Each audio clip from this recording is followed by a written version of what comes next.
Hi, and welcome to my channel, Celebrity Matrix. Today's video is how a billionaire disguised himself as a poor cleaner in his own newly built hospital to find. But before we dive into the full story, let me know where you're watching from and what time it is now, and don't forget to subscribe to the channel. James Richards was one of the richest men in the world. He owned buildings, companies, and even a few islands. People knew his name because he was always on TV or in newspapers. But James wasn't like other rich people. He didn't care about fancy clothes or expensive cars. What he cared about most was helping people.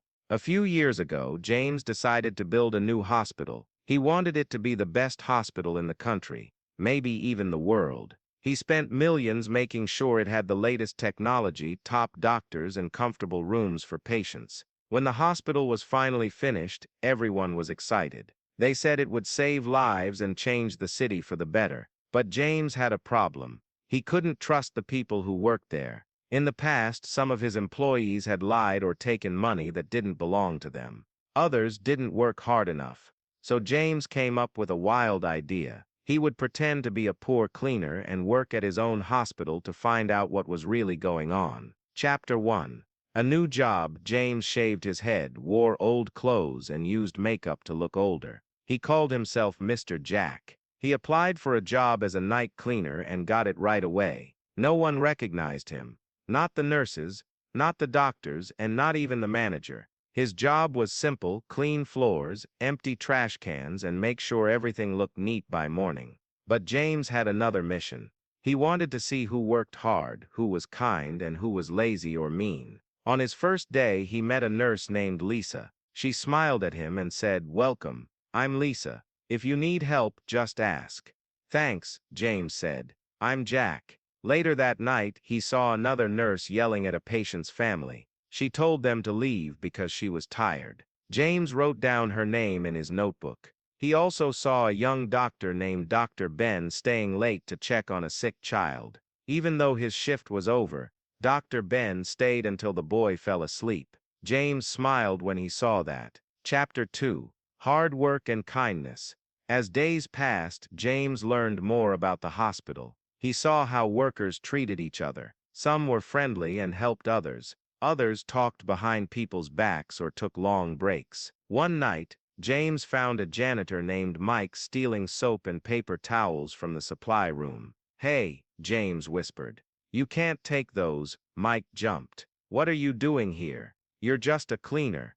James stared at him. "And you're supposed to be one too. Taking stuff isn't right.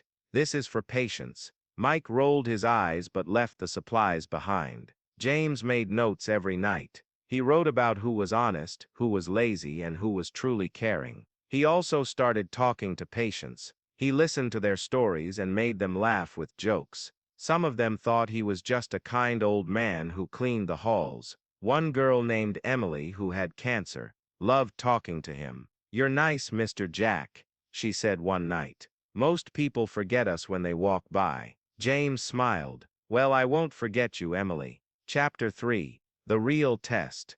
After a few weeks, James felt like he knew the truth about the hospital. But he wanted to test one last thing. He wanted to see who would help someone in real trouble. So one night, he pretended to fall and hurt his leg while cleaning a hallway. He groaned loudly and dropped his mop. A few minutes passed, then 2 security guards walked by and ignored him. Then a nurse named Sarah ran over.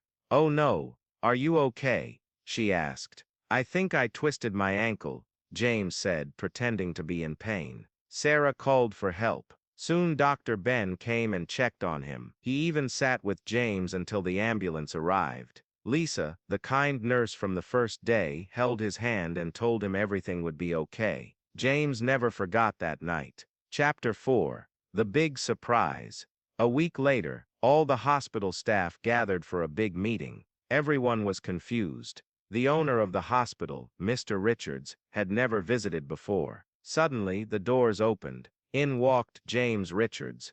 But now he looked like himself again. Rich clothes, clean hair, and a smile on his face. Everyone gasped. "This is me," James said. "I've been working here for weeks as Jack, your fellow cleaner." People looked shocked. Some laughed nervously. Others turned red. James stood on the stage and read from his notebook. I want to thank the people who were kind, honest, and worked hard. Dr. Ben, Nurse Sarah, Nurse Lisa, you showed what this hospital should stand for. Dr. Ben blinked in surprise. You were the cleaner. Yes, James said with a grin. And I saw everything. Then he pointed to the nurse who had yelled at the patient's family. You don't belong here, he said. You're fired. Gasps filled the room. Mike, the janitor who stole supplies, was also fired. But the good workers got raises, bonuses, and promotions. Emily, the little girl with cancer, got a special gift, a puppy to keep her company during treatment.